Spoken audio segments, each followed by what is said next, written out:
Well, I love the hills. It's got the hills. It's got Poppy Peak and canyons and valleys. And I walk a lot. And so I'm constantly walking up and down these big hills, but I'm always appreciating them, especially when you do get to the top. Hello and welcome to Here in LA, Garvanza edition. Today we talk with Gordon Henderson. Gordon works at LA's #1 public radio station for news and talk, KPCC in Pasadena, where he has been an announcer / audio production specialist for the last 16 years. He's also a talented artist whose work will be displayed at the Space Gallery on Walnut Street in Pasadena. If you can't make that, you can order his annual calendar like I've been doing for the last several years. It ain't like any other calendar you're gonna find at no Walmart, I'll tell you that right now. Speaking of right now, let's head over to Gordon's man cave in Garvanza. And if you listen close, you might even hear a little rain. Gordon, we're here in your studio in Garvanza, Yes. which is right next door to your beautiful home. How long have you lived here in Garvanza? 20 years. We moved in almost exactly 20 years ago. What made you choose Garvanza? Well, we saw on Zillow or one of those kinds of things a home for sale, and it was smaller than any of the other homes that we'd been looking at. But when we drove up Oak Crest Way, and on the crest of Oak Crest Way is an oak. And we saw that and we thought, wow, there's a tree in the middle of the street. And that was kind of a step up for us. When we saw the house, we kind of felt right away that this is a nice place. It's really small, but it's nice. It sits in the land well. It's got a hill behind it. It's got a view, and we'll make it work. Now, Gordon, we know each other because I used to work with you at KPCC. We're former colleagues. That's right.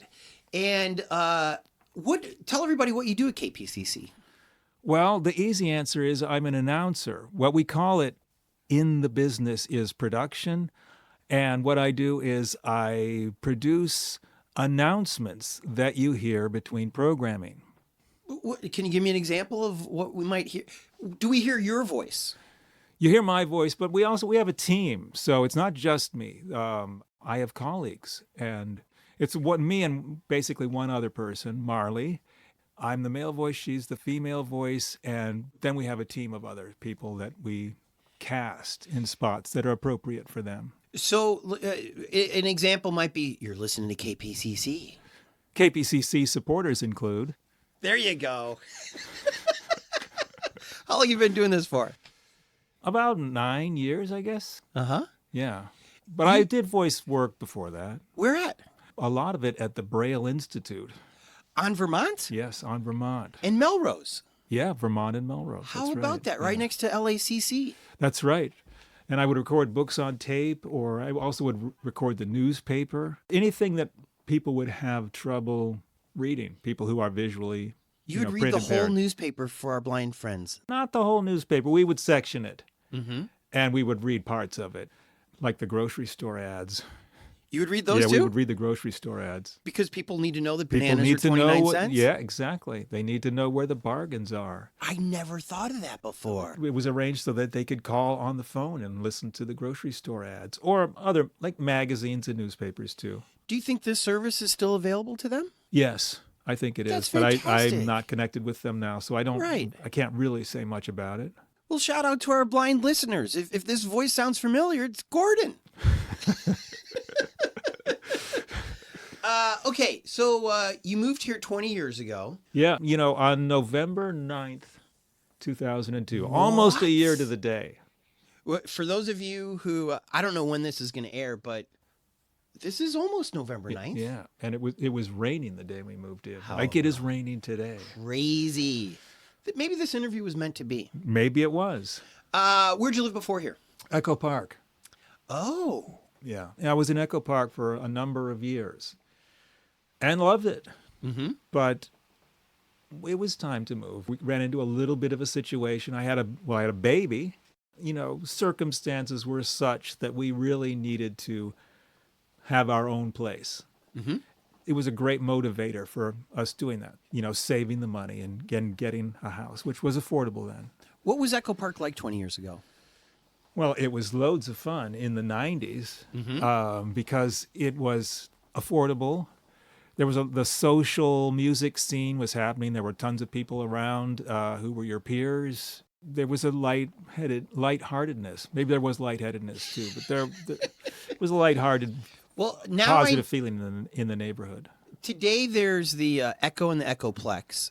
Were there other venues in Echo Well, Park? Spaceland was the main thing back then, and that which is, of course, was in Silver Lake, now closed. But super, yeah.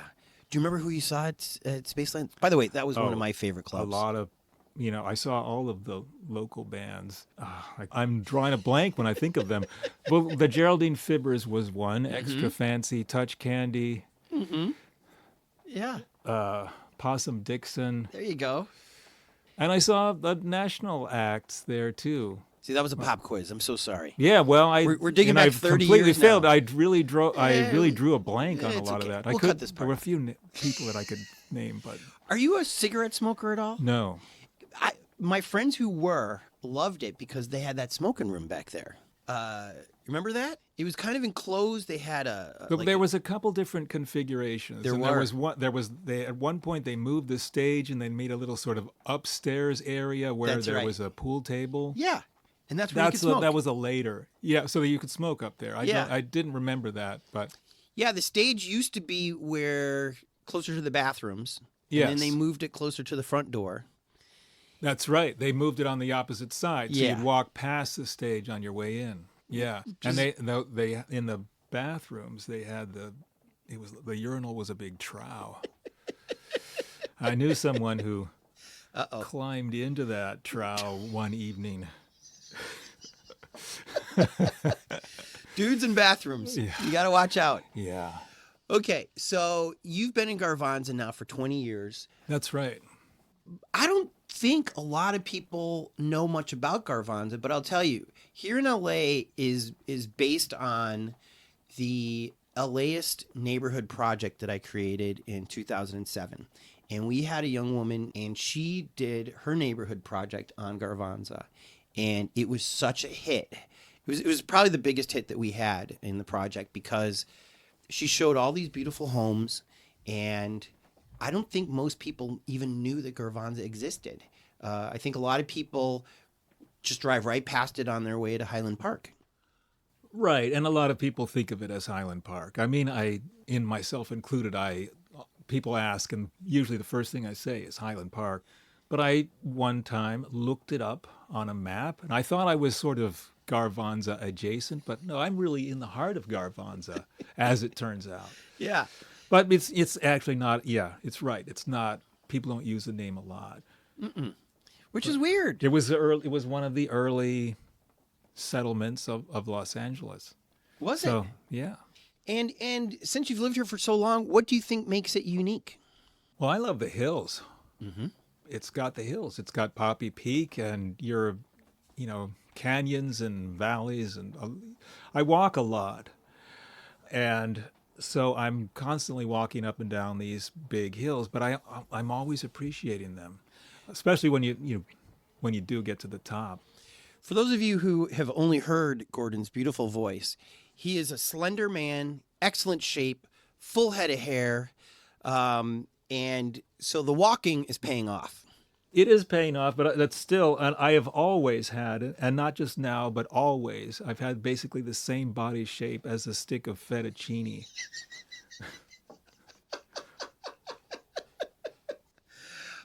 Does Poppy Peak have poppies? Probably does. You don't remember any poppies up there?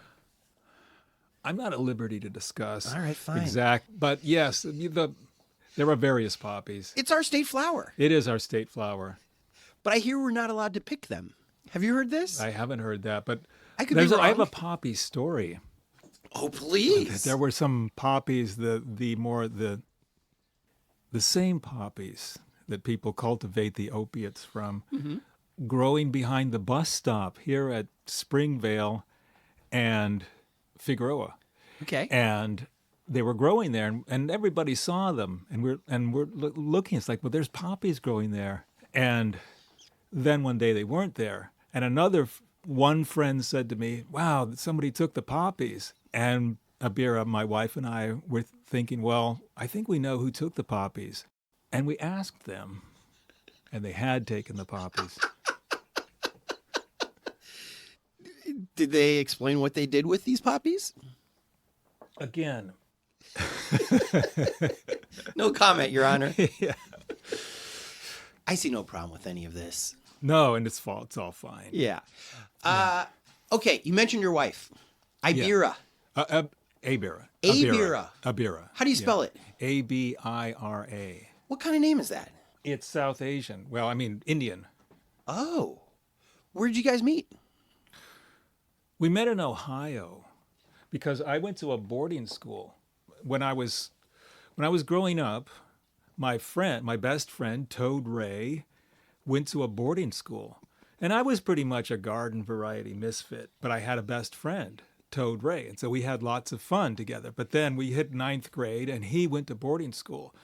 So I didn't, and I was miserable, and he was having lots of fun. So I convinced my parents, who actually couldn't afford it, but we went canvassing door to door, and I had a job, and so I earned money, and I ended up going to the boarding school, and I was there for 1 year, and then I was asked not to return. What? So I went back the next year. Okay, so there's more that goes. There's more to that story. You declined their invitation. Okay, so. Right. It was a strange place because it was a religious boarding school. It was a Quakers. And I had never had any religion in my life. So I was not prepared to be in a religious environment. And there were also all kinds of social problems. It was the late 70s, and, they were starting to tamp down on the partying that, most of the 70s generation had done. That was a big partying generation. So they were trying to tamp down on that pretty unsuccessfully and make it a more religious curriculum. That didn't quite work out for me.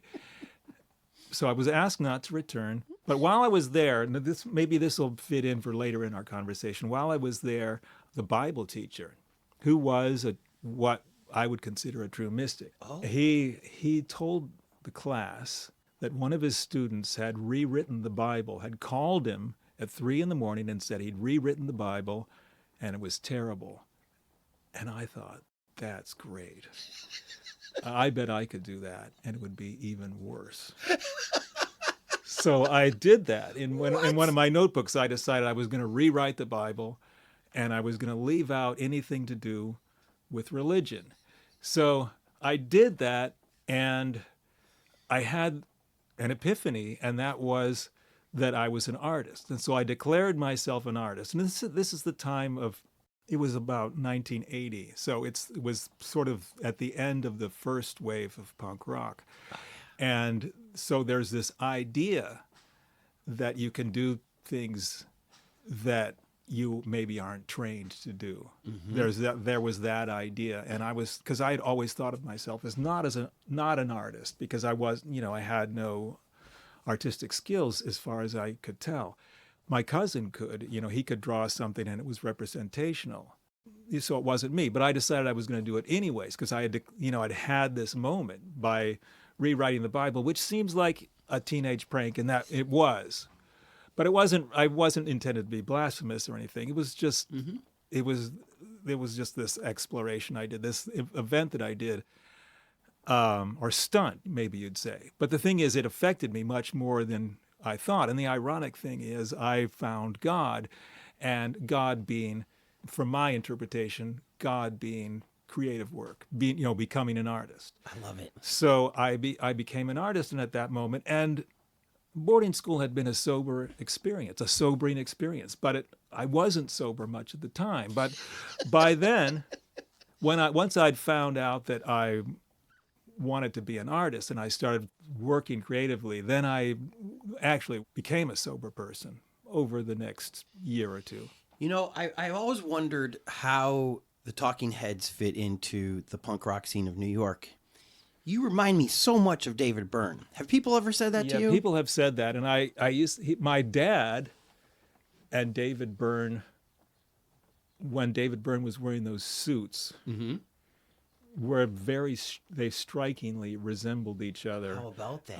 But my dad was wearing them unironically. They were the suits that he wore to work. My friend used to say, "Yeah, your dad, he needs to go and take legal action against David Byrne because he stole his look." Well, and obviously I mean this as a compliment, and who doesn't love David Byrne? Who doesn't love the Talking Heads? But I think the great thing about the Talking Heads is here's this guy that looks like he's a college professor, but he's clearly on a different wavelength. He's clearly smart and creative and a step ahead of you. And I feel like the same with you. Well, thank you. That's one of the things I liked about the music explosion of that time, was that they were taking these expectations and then kind of turning them around. Yeah. And that's one of the things about the Ramones, too. Another group that I really loved back then was that Joey Ramone, he looked like a guy. He was a skinny geezer, just like me. Mm-hmm. He was a tall guy, and he was gawky, and I was like, I could really relate to that. And so here, he wasn't what you thought of as a rock star. He didn't look like Jimmy Page. No. He didn't look like Mick Jagger. He wasn't. I mean, he was, but he wasn't immediately what you think of as a cool-looking guy. And yet, I mean. And in his heart, he was a true rock star. Oh, for sure. But I feel like at his core was a guy who would fit in just as well with a doo-wop band in the 50s, that he really loved Del Shannon and all that exactly. older stuff. They really loved that stuff, like Just as- bubblegum. Yeah, absolutely. Yeah. Just as much as Sex Pistols types of music. Yeah. And so it was a nice amalgam of super hardcore and like some of the most beautiful love songs. That's true. And all of it's coming out of CBGBs. Yeah. You didn't have to just sound like one sound. Blondie's coming out of there too. Right. And so it's so funny. I the theme of punk rock in the 75 episodes we've done here continues. Comes up, all the time. begins to come up. Well, with people who aren't 12, Right. If you've been around the block, you probably there's something about punk rock that you love. Yeah, I think what punk rock gave people our age and older and younger, also it's kind of like what we got from punk rock was permission. That's right. It's like permission to be yourself without apologizing. To feel comfortable, having you into my sort of rugged, my rustic studio, and just like feel comfortable with that. Just like to feel comfortable with yourself. Yeah. That's what I got from it, because I'm not, I don't know. I'm not. I'm just myself, and but I kind of got licensed to just be at home with myself from punk rock, having grown up in that time. It was like that. I took comfort in that, because especially at that point in my life when I first started recognizing this was the music of this is like my music. This is the music of my generation. I was discovering that while I was at this boarding school and sort of being thought of as not someone who didn't fit. Yeah.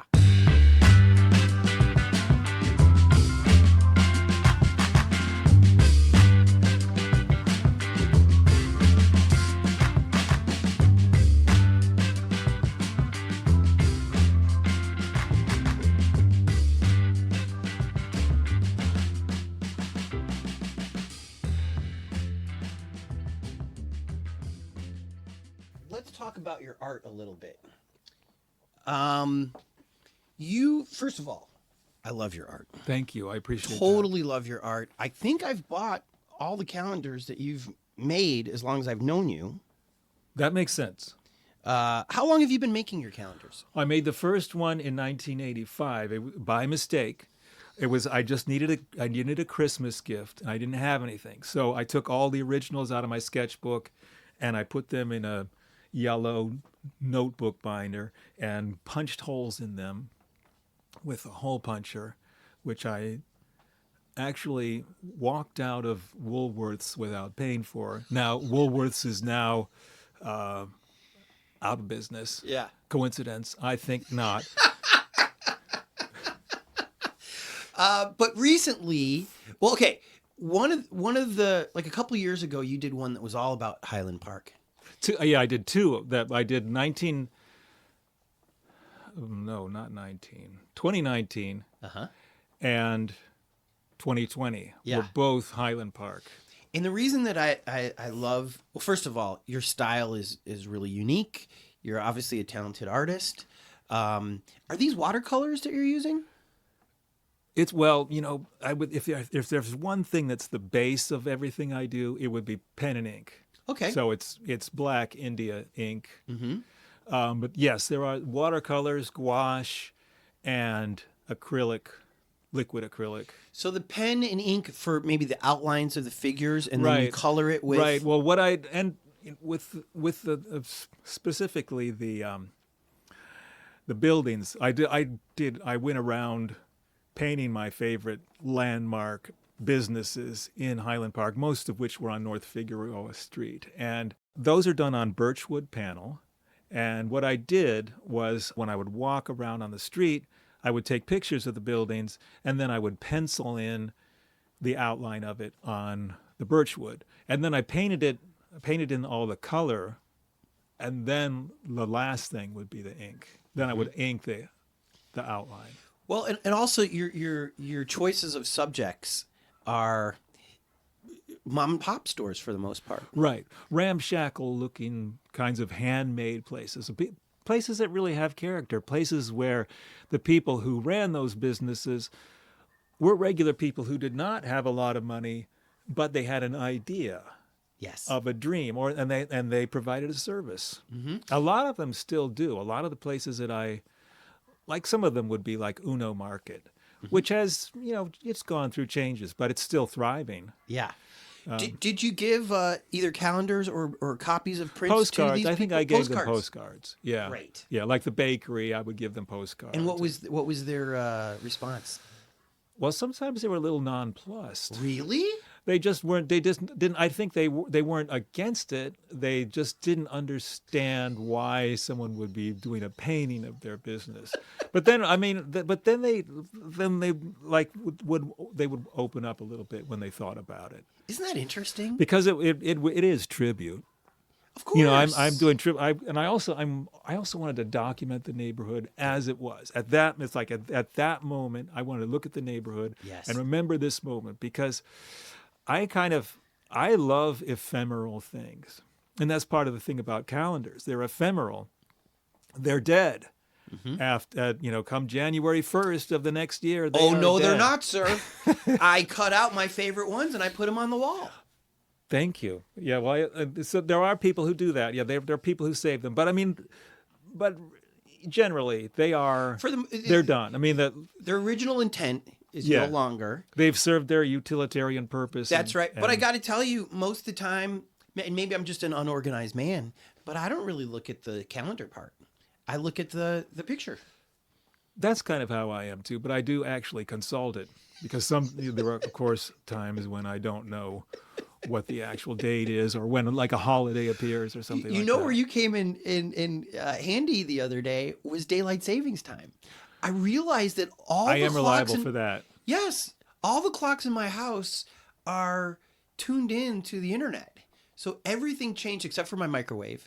And I was like, why and they could be a pain in the neck. I was like, why is it so dark right now? And I looked at your calendar and it said, hey, Tony, daylight savings time. Time to put the clock back. Yeah. Fix the microwave. Yeah. Have you done shows with your art? Oh, yeah. Are you? Do you plan on any shows in the future? I have one up now. It ends on the 10th, which is only a few days from now. And by the time you hear this, it will be over. Do you sell your originals? I see. Yes. I see right here. Is this yours? No, that looks like somebody else. That is done by Irma Freeman, who is my wife's grandmother, maternal grandmother, and she's actually a pretty well-known painter. Oh.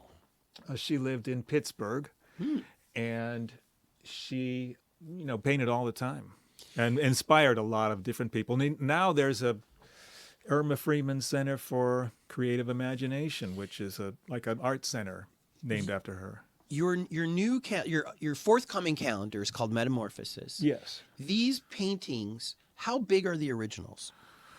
The originals are 22 by 22. In fact, they're 22 inches. I have some here, yeah. 22 inches by 22. Yeah, so but most of them, not all of them, they're not all the same size. Some of them are quite a bit smaller. Like the smallest one would be, I think, 9 by 9 inches. Is 22 by 22 a common size in art? Is that what a No, canvas and is? particularly not for me. But you can get, obviously you can get things like, no, because normally I think it would be 22 by some other dimension. You're being punk rock even in your sizes. Yeah. Guilty, just admit it. Yes. Why That's the maybe size? one of the nicer things you could say about me. But like this, I like the square format, and Okay. so I cut them to 22 by 22, Okay. and they when you get them, and it is a standard size, but it's 22 by 26, I think, or 24. You don't have to answer this if you don't want to. I imagine at these shows, people want to buy the originals. Yeah, I do sell them. Approximately how much for an original? Well, it varies. You don't have to answer. Yeah, well, I don't mind answering. Okay. But we have some in the show that we have now. There's a show Metamorphosis, which was at Hey There Projects. And like I said, it's just about to end. It was at Hey There Projects, which is a gallery and store in Joshua Tree. Beautiful store, and they're a great gallery, and they have a lot of great artists, a lot of colorful people of varying points in their career. Some of them are very well known, and some of them are emerging artists. Mm-hmm. But they have basically one thing in common. They fit the Hey There aesthetic, which is an interesting aesthetic, and you could say that it's somewhat folk art based. Okay.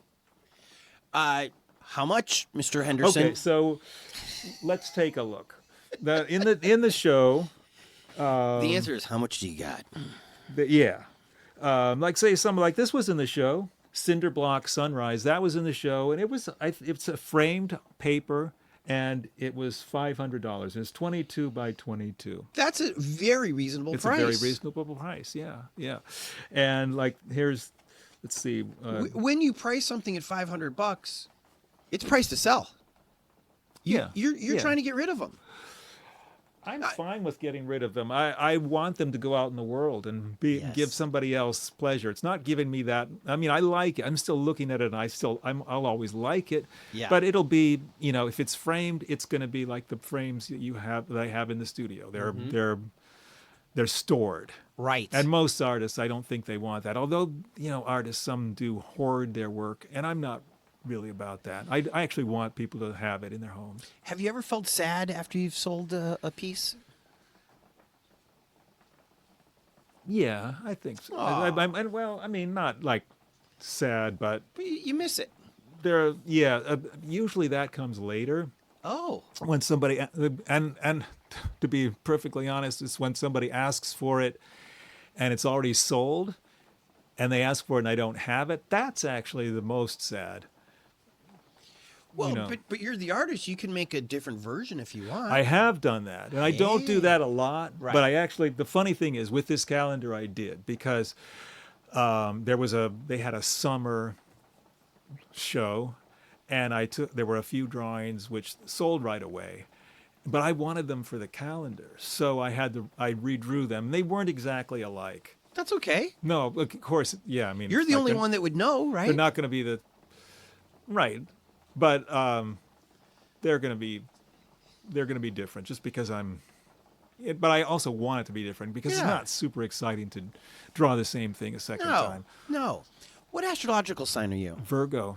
Do you believe in all that stuff? I believe that there's a lot of that it's real, but I don't pay that much attention to it. All right.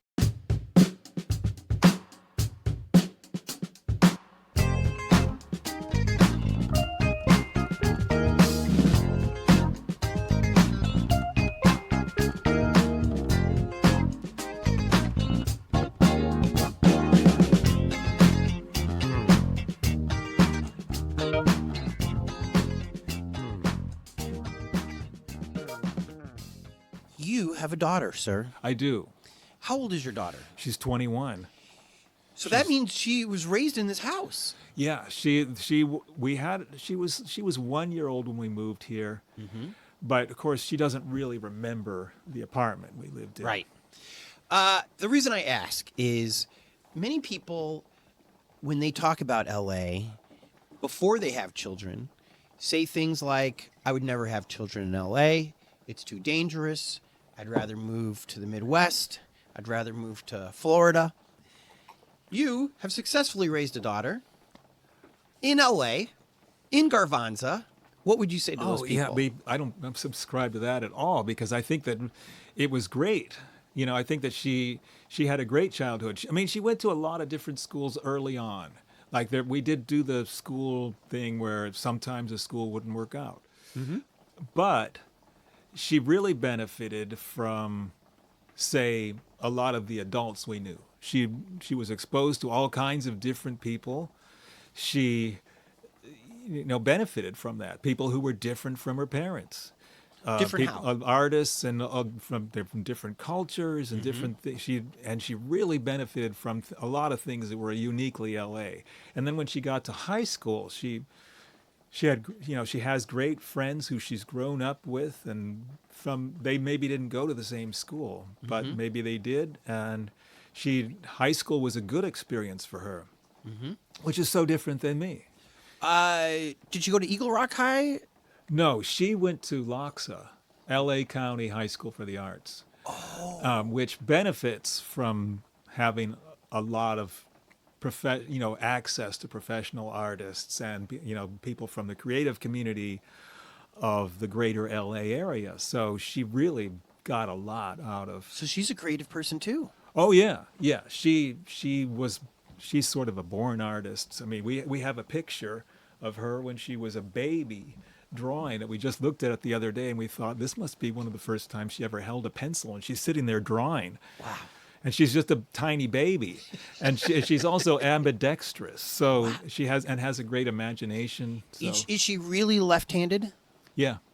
I've found that a lot of lefties. Are you left-handed? No, but my brother is, and I've found that a lot of lefties end up being ambidextrous because they, especially in school, the teachers try to get them not to be left-handed.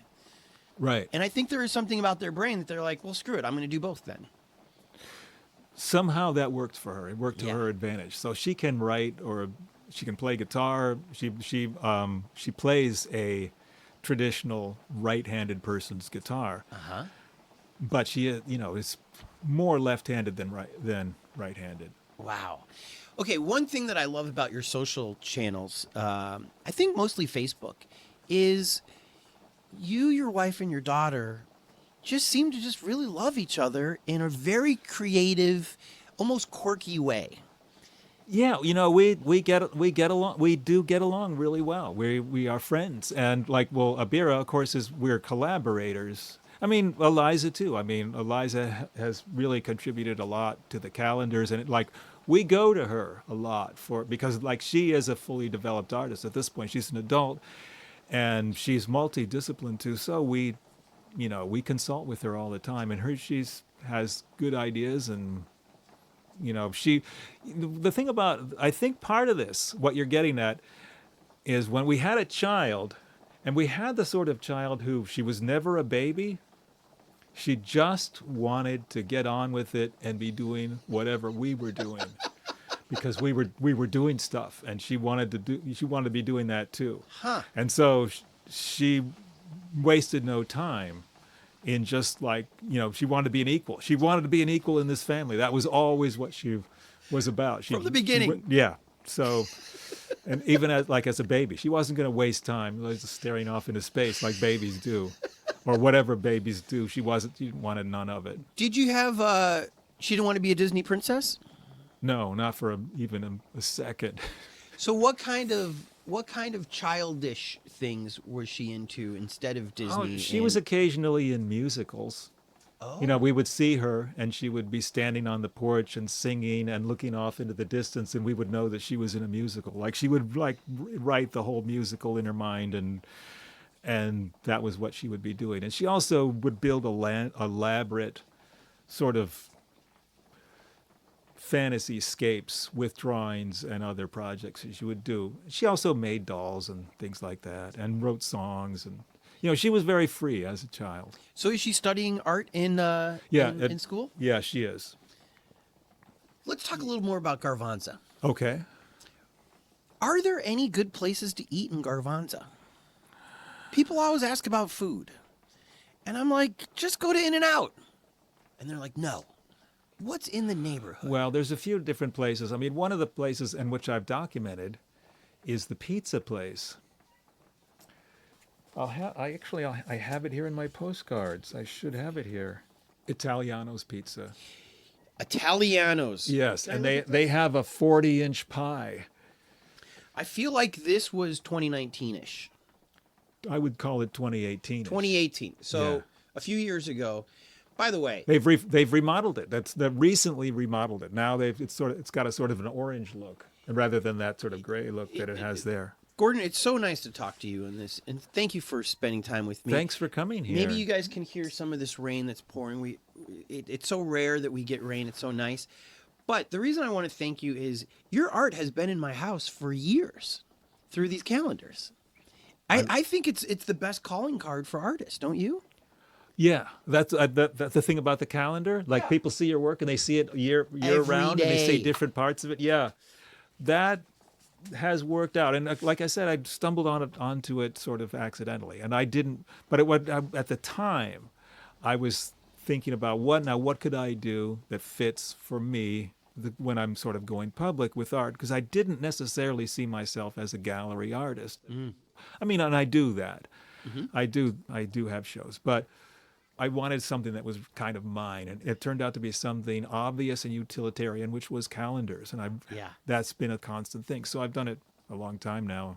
So Italiano pizza. Yeah. What kind of pizza is it? I don't. When I look at you, I don't see a pizza man. I don't actually eat there that much.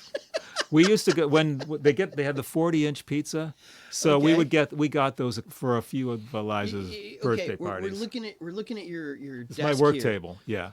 Would a 40-inch pizza fit on this Yes. giant work Yeah. table? If the party was going to be happening here at the house, we could put the pizza down here. People could go up on the deck and they could come back. Is it a round pizza or is it a rectangle? That's all right. It's the biggest pizza around, Yeah. but it's great for a kid's party. Where do you and your wife like to eat when you eat? And it doesn't have to be Garvanza. One place we go to not infrequently would be Kitchen Mouse, which is down on Figueroa. That's like Avenue 59 in Figueroa. What do they serve there? It's largely vegan, but it's not all vegan. And I was there the other day, and I had the huevos rancheros. Ooh. Have you started to become vegan over time? No, but I don't eat a lot of meat. I pretty much don't eat meat, but I'm not what you'd call a vegan either, because I do eat eggs and Yeah. that sort of thing. Let's turn back to art real quick. Okay. I feel like, just like your story about how you decided that you were an artist, sometimes it just happens. Right. Were you always confident in your art that you could make something and you felt okay showing it to people? I was just thinking, I did not show it to people that much. It was kind of a private matter. Like I said, like when I was rewriting the Bible, I did that, but it was only like to show my friends and me. It was really for my benefit. And I used to write poetry on little note cards, and I would put them in a stack and I put them under my bed. I wouldn't do poetry readings or anything like that. But that was how it started. And I spent a good 5 years like doing that, working sort of as a student, even though I wasn't technically a student for this. This was really a private matter. It was very personal. Yeah. But then when I started making the calendars, like I made that first one just as a gift, and it was such a fiasco that I decided, well, I'm going to actually do it and do like 25 of them, which I did. 25, I made an edition of 25, which is really a perfect edition because it's like, that's pretty intimate.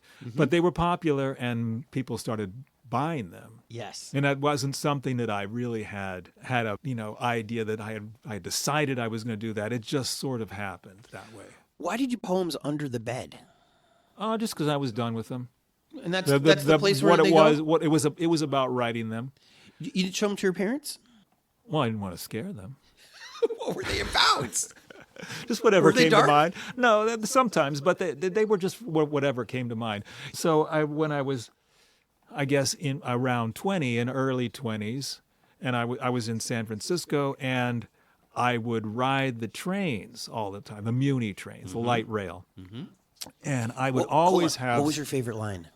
Well, that would be the El Taravel. That was because we lived in the Sunset, so I would always ride the El Taravel, which we called the El Terrible.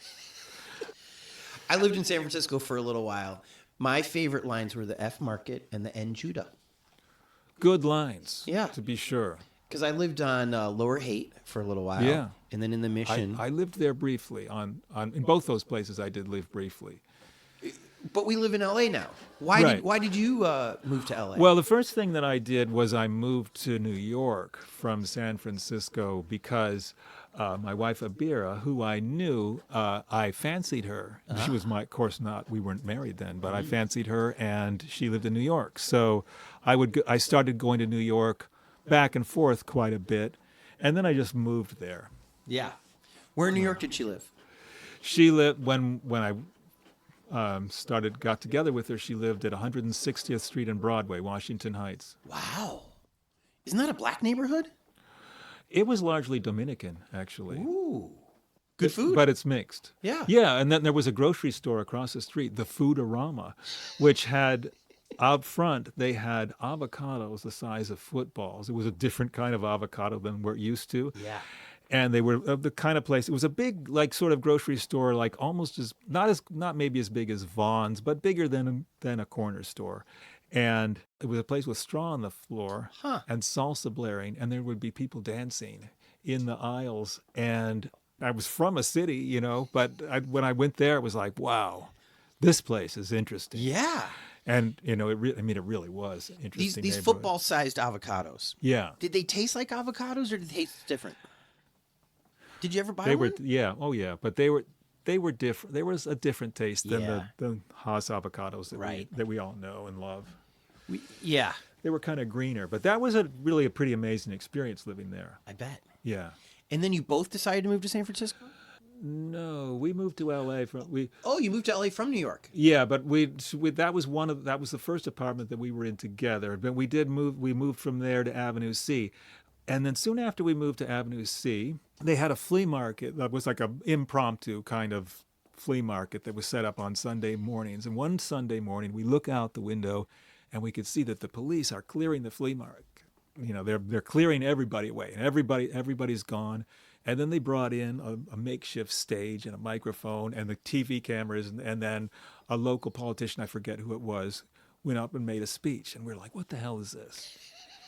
So then we watched it on TV that night, and they were talking about the worst 2 drug blocks in New York City.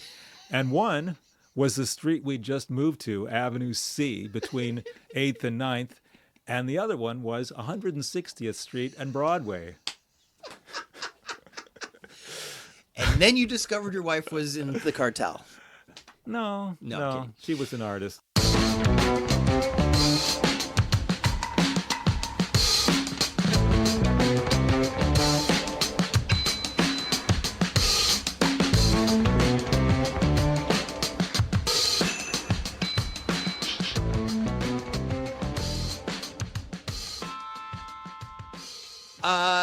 So Alphabet City, home of that great Joe Strummer mural. Are you familiar with this mural? I don't know if it was there then. I do. I have seen that. I think that's on A or B. I think it's over there. Yeah, it's somewhere like that. And what year were you in the? that was when we moved to Avenue C. That was 1991. Okay, the year punk broke. That's right. And I remember that happening. But later that year, we moved around the corner to 6th Street between B and C. Mm-hmm. And that was a great place. That was like a railroad flat. And it was old. And it was like it still had the very tall wooden windows. And the floor was a hardwood floor, but it was like the planks were crude. Yeah. And then it was like they had the old square nails in it. It was a long, beautiful apartment. Wow. Well, You seemed almost embarrassed that I would want to be in your man cave. Oh, But I am not embarrassed so much as I don't share it with other people. It's like this that's is too like kind of bad. like You my should. private Well, space I to work. understand that, but when you're talking about this apartment in Alphabet City, it's that funkiness that I think you've brought to this room that I also love. I don't want cookie cutter stuff. I grew up in the suburbs. I've had Yeah. plenty of that. Yeah. I want stuff that I think that's a guy from Devo over here.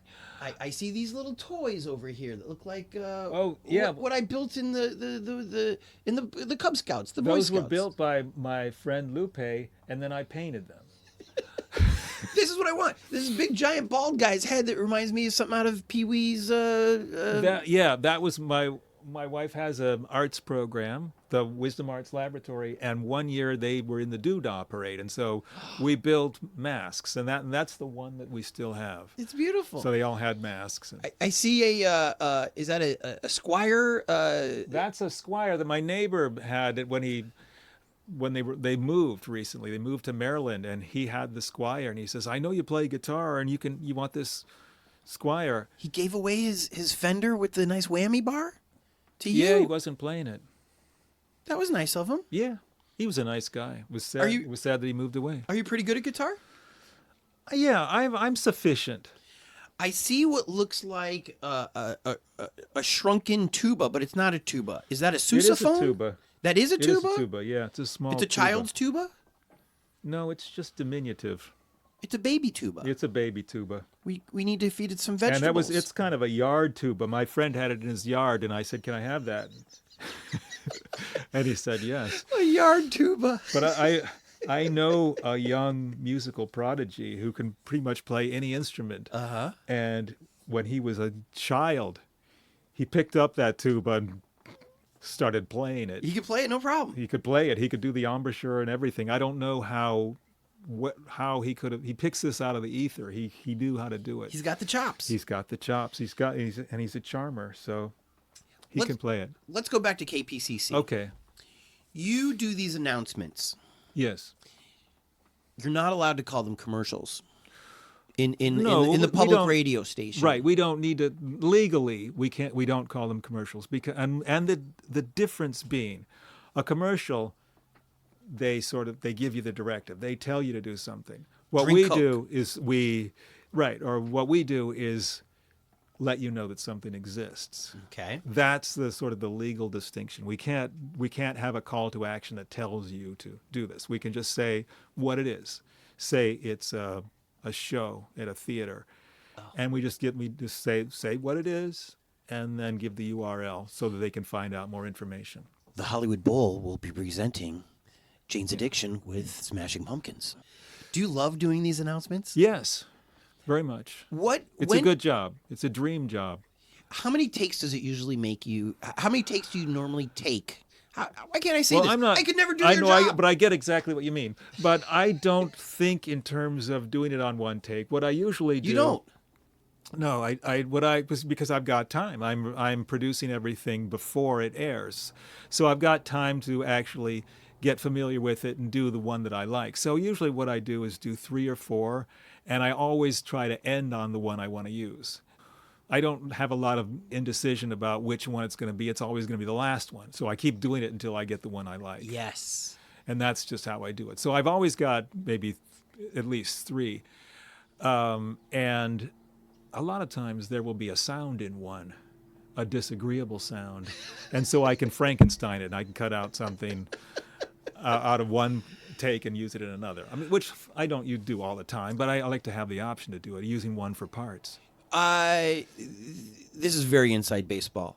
Do you do this in a tiny room or in one of these big studios? What do you prefer? Oh, I do it in here. This behind me, that's my vocal booth What? there. See, there's a microphone in there. It's got the light, and that's.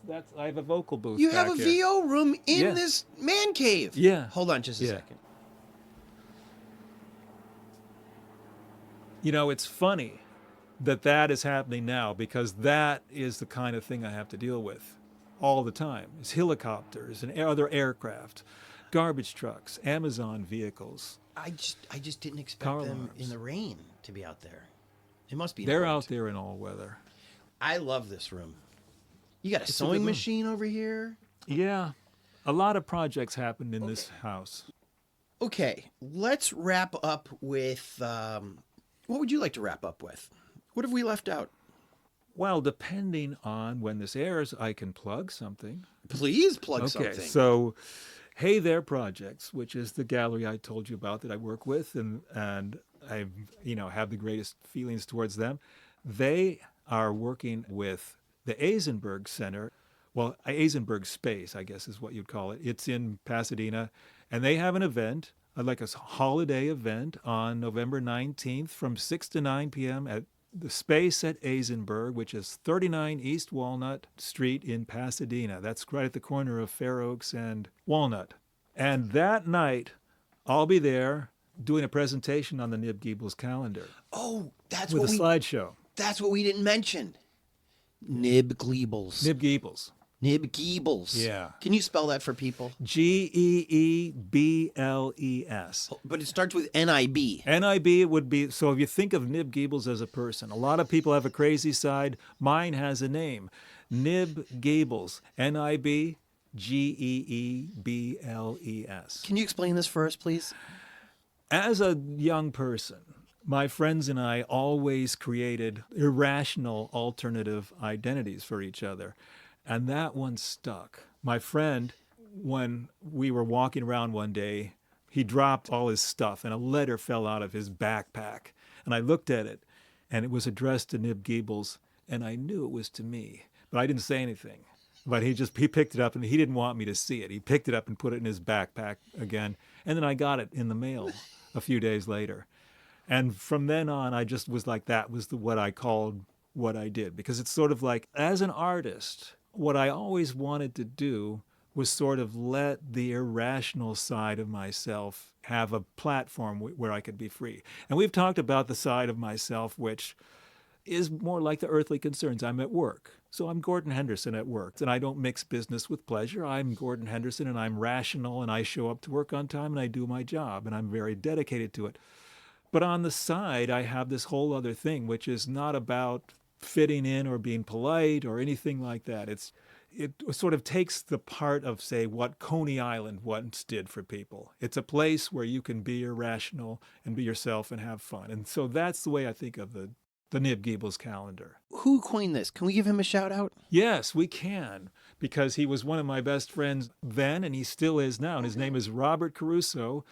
And he is a very unusual, a rare person, a person who is actually smart in business, but is also an extremely creative person. He was very charismatic and hilarious at all times, and we grew up together. Does he still live in Ohio? No. He lives how in about that? Northern California. Fantastic. He has a company, the Caruso Company, and they're Oh, he built a production company. He isn't the man who built the Americana. No, he is absolutely not that person. I would say that they are not related in style and substance or any. I don't think that there's any connection between those two. Well, Gordon, what a pleasure to have you down here. The pleasure has been all mine. What am I saying? Like, this is mine now. What a pleasure for you to allow me to be here today. Thanks for having me on your show. And if you do have, today's a terrible day to take pictures around your house and around your garden and all that. If you want to, if you can send me some photos of your house or the garden, whatever you feel comfortable with. I don't want any stalkers. Right. But if you can show some of this to our audience, because I have a website. Okay. And it would be great to share with people, especially younger people who might put all their stuff under their bed. And we don't want them to do that forever. Right. That's right. Don't put your poems under the bed. Go out and have a conversation with the public. Well, thanks for having a conversation with me. It was my pleasure. Thank you. How great was Gordon? You know who we chill with in their man caves on a cold November rain? Our Patreons. When you stoke us, you're saying, Tony, Jordan, that asswife sheriff is gone. Here's all the money I've got. So shout out to our Patreons, Nancy Rommelman, Sean Atlow, Matt Mills, Sean Wallace, Greg and Molly, Jamie Taylor, Mark Johnson, Kira Ann, Barney Grenke, Ben Welsh, Jen Adams, Trevor Wilson, Bree Wild, Dougie Gyro, Christina Up North, Robin Carey, Adam Shorn, and Ben from Down Under. Want to support this fine podcast that features beautiful souls like Gordon? Go to patreon.com/hereinla and give till it hurts. We're also on the lookout for cool guests. If you know of anybody that lives in a neighborhood in LA, not a city, and has a story to tell or an expertise to teach me, have them write at busblog@gmail.com. Also shout out to our Angelinos. To be an Angelino, all you gotta do is PayPal or Venmo, $25 or more, and we will list you on the Here in LA website forever. Just send your hard-earned cash to busblog@gmail.com. Want to support us, but you just spent $100 million to be mayor of LA, and it's not like that money gets returned? You can still help. Post your favorite episode on your Facebook, OMG Post 2. Tweet something nice about it. Anytime you see me tweet about an episode, retweet it. And for God's sake, tell your friends. Tell them that Here in LA is spelled with an A, and it's on Apple Podcasts, and Google, and Spotify, and Amazon. Here in LA is produced by myself, Tony Pierce, and by a man who's met Gordon too, Jordan Katz. Editing, mixing, and music supervision by Jordan Katz. Jordan. He's been called worse, I'm sure. Songs by Orgone and Jordan Katz. Special thanks to Cindy for creating the logo, Jen for inspiring this, and public radio supporters like you. Raymond Avenue